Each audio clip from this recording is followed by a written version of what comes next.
কক্সবাজারের হিমছড়ি সৈকতে সাগরে গোসলে নেমে নিখোঁজ হওয়া চট্টগ্রাম বিশ্ববিদ্যালয়ের শিক্ষার্থী অরিত্র হাসানের খোঁজ মেলেনি ১০ দিনেও। বৃহস্পতিবার ছিল তার নিখোঁজ হওয়ার ১০ দিন। এদিকে নিখোঁজ অরিত্র হাসানকে খুঁজে পেতে সাগর পাড়ে আজান, দোয়া ও বিশেষ মোনাজাত করা হয়।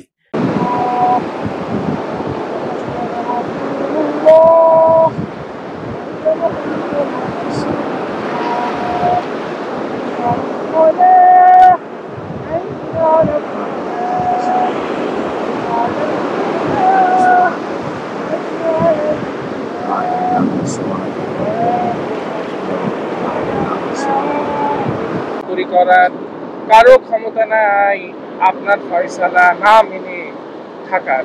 তো মনে করেন আল্লাহ, আপনি যেটা ভালো মনে করেন, আপনি যদি মনে করেন আপনি লাশ ফিরাই দিলে আমরা সুখী থাকি, আমরা ভালো করতে পারবো, আপনি তাহলে ফিরাই দিয়েন না।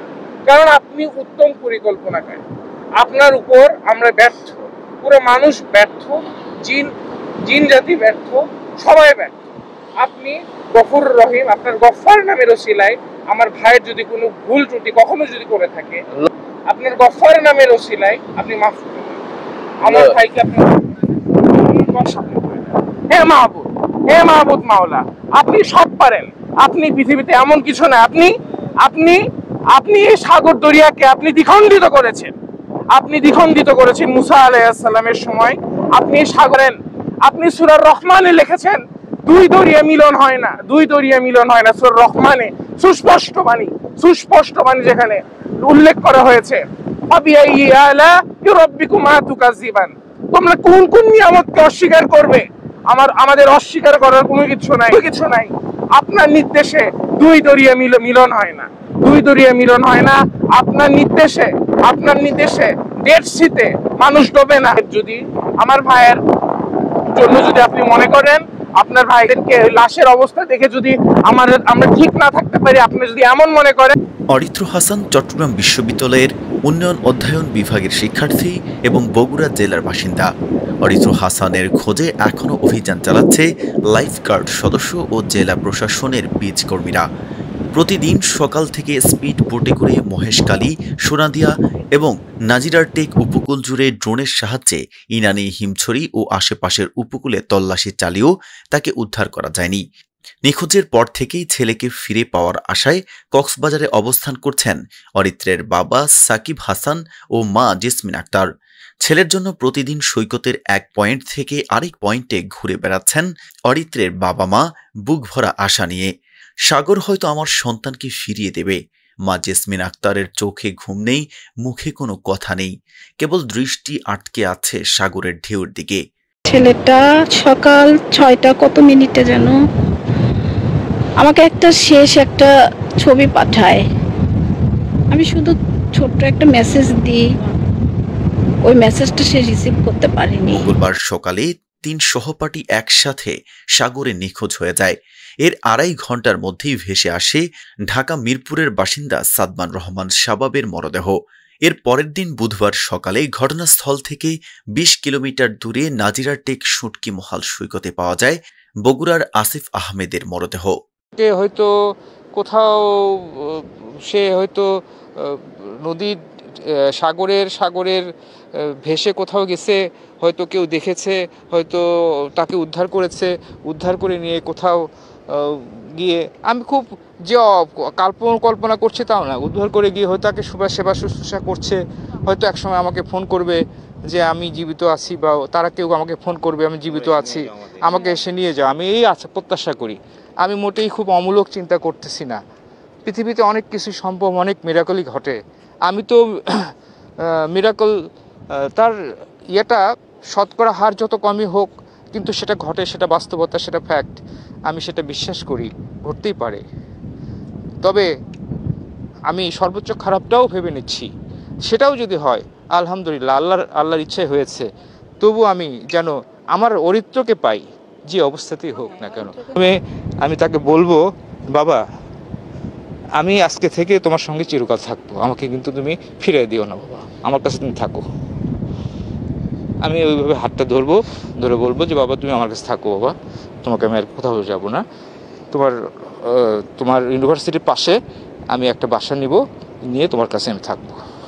আমরা সৃষ্টিকর্তার উপরে ছেড়ে দিয়েছি, কারণ মহান আল্লাহ তাআলা সবকিছুর মালিক।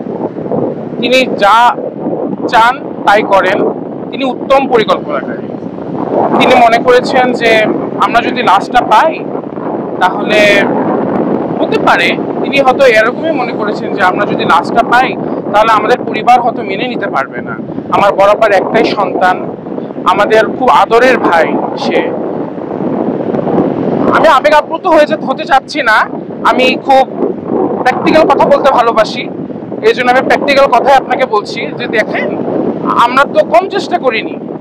আমরা রেস্কিউ টিম এখানে তাদের সর্বাত্মক সহযোগিতা আমরা পেয়েছি, আমরা প্রশাসনের সহযোগিতা পেয়েছি, আমরা আমাদের দিক থেকে সর্বোচ্চ পরিমাণ চাপও দিয়েছি যাতে আমাদের উদ্ধার অভিযান কিঞ্চিত পরিমাণ বাধাগ্রস্ত না হয়। তো যেখানে আমি ব্যক্তিগতভাবে আমি মনে করি যে এখানে আল্লাহ তাআলা নিজেই চাচ্ছেন না, আল্লাহ তাআলা উত্তম পরিকল্পনাকারী, সৃষ্টিকর্তা উত্তম পরিকল্পনাকারী, যে যেই ধর্মেরই হোক না কেন। আমি মনে করি যে সৃষ্টিকর্তা উত্তম পরিকল্পনাকারী। তো আমরা মহান আল্লাহ তাআলার কাছে ছেড়ে দিয়েছি। মহান আল্লাহ তাআলা যদি ভালো মনে করেন তাহলে মহান আল্লাহ তাআলা আমাদেরকে লাশটা ফিরাবেন, আর তিনি যদি মনে করেন যে লাশটা পেলে আমরা মেনে নিতে পারবো না বা আমাদের এটা খারাপ হবে আমাদের পরিবারের জন্য, ব্যক্তিগত, সামাজিকগত, রাষ্ট্রীয় জীবনে, তো সেক্ষেত্রে আমরা একদমই এটাকে মেনে নিয়েছি। আমি আমার পরিবারকেও বলেছি যে আল্লাহ তাআলা উত্তম পরিকল্পনাকারী, উত্তম ফয়সালাকারী। তো আমরা আল্লাহ তাআলার ফয়সালাই মেনে নিলাম, আমরা মন আল্লাহ তাআলার কাছে ছেড়ে দিলাম। ধন্যবাদ।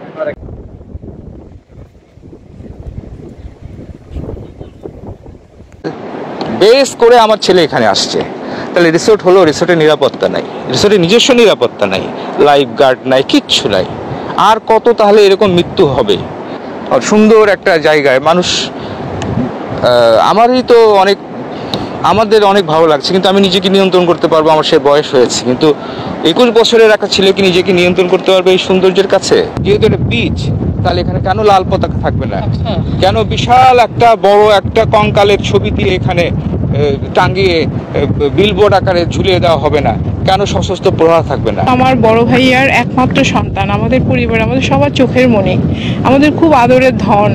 আমাদের ভাই বোন, 5 ভাই বোনের মধ্যে মাত্র 8টা সন্তান। আমাদের পরিবারের এমনিতেই সন্তান সংখ্যা অনেক কম। আমাদের ছেলেটা খুবই আদরের, খুবই সুইট একটা ছেলে। আমাদের এখন এই মুহূর্তে চাওয়ার কিছুই নাই, আমরা শুধু চাই যে কোনো অবস্থাতেই আমরা ছেলেটাকে একটা বডি চাই। আমরা বডি ছাড়া এখান থেকে, আমরা কক্সবাজার থেকে যাচ্ছি না। কারণ এটা তো বিশাল সমুদ্র, সবাই তো এখানে সমুদ্রের কাছে অসহায়।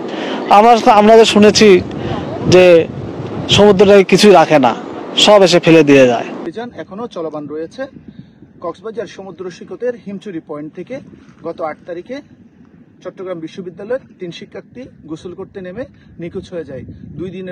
2 জনের মরদেহ পাওয়া গেলেও আরেকজনের মরদেহ এখনো পর্যন্ত পাওয়া যায়নি। সেই শিক্ষার্থীর মরদেহের খুঁজে আমরা এখনো পর্যন্ত উদ্ধার কাজ চলমান রেখেছি।